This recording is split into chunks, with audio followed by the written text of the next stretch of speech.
All right, after we've gone through that review, let's kind of go over some new content. So the next thing that we're going to be talking about in this module is protein synthesis. And once again, we're seeing that word synthesis, which basically, if we think about the word protein synthesis, we're talking about the process of making proteins. All right, so protein synthesis, making proteins. And as we're going through this, if you'll annotate your notes at the same time so that we are all together on the same page. All right, so this is page 77. All right, so every inherited trait is controlled by one or more proteins. All right, and here's where we're going to start to see this word trait. And this is going to lead us into our genetics unit. So if we look, we are asking over to the side what a trait actually is. Well, a trait is any heritable characteristic that you have. So let's write that down. Any heritable characteristic. This could be things like hair color, eye color, could be height, it could be skin tone, it could be the fact that you can roll your tongue. All right, so these traits are controlled by proteins, which is kind of weird to think about. Okay, so protein synthesis is the process that actually makes, here's our key word again, makes those proteins. All right, each cell must produce different proteins based on the function of that cell. So for example, only blood cells need to produce the protein hemoglobin. All right, so only blood cells need to produce the protein hemoglobin. And this takes us down to our central dogma of biology. So this is basically the central axis around which all other biological concepts rotate. All right, and this central dogma says DNA structure controls the production of proteins. So a section of DNA, which is used as the blueprint or code for the production of protein, is referred to as a gene.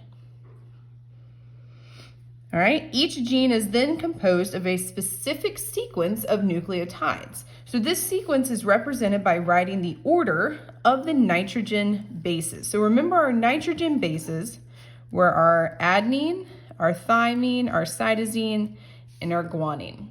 So for example, this particular gene's sequence is ACG, CCA, TG, CTAC.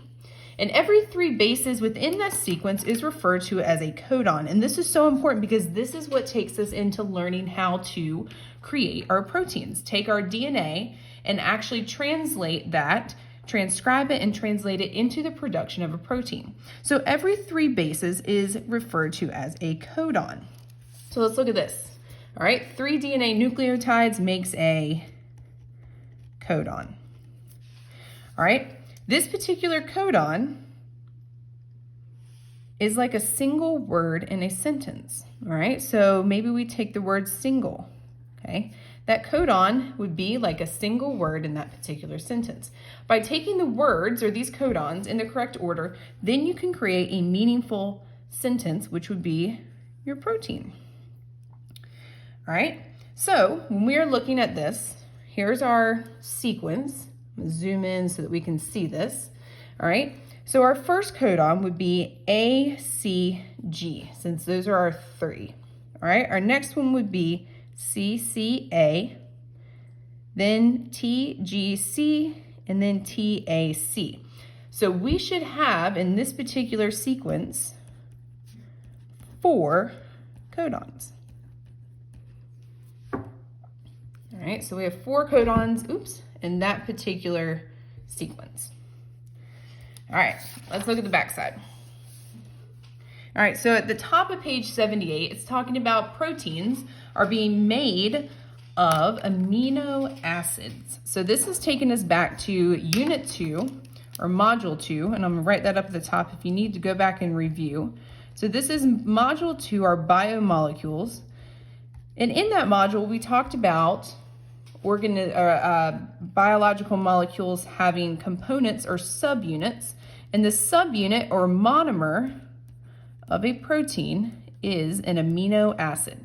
So each codon then directs the cell to place a specific amino acid in a particular position as the protein is built. So for example, the codon CAA in DNA codes for the amino acid valine. If this codon was the third codon in a gene, valine would then be the third amino acid in that protein. All right, so let's look at this diagram of the central dogma, which is what I've been describing the last couple minutes. All right, so DNA is transcribed into RNA, and then that RNA is then translated into a protein. All right, so let's rewrite that off to the side. Use all of our words. So let's say DNA is transcribed. All right, so we look at the word scribe, that means to write. All right, so DNA is written into RNA, and then that RNA is then translated based on those codons into a protein. Okay, so those amino acids are coded for by the sequence from the DNA that's put into the RNA and then translated into a protein. The first thing we're going to look at in our next little section of video is just this transcription process.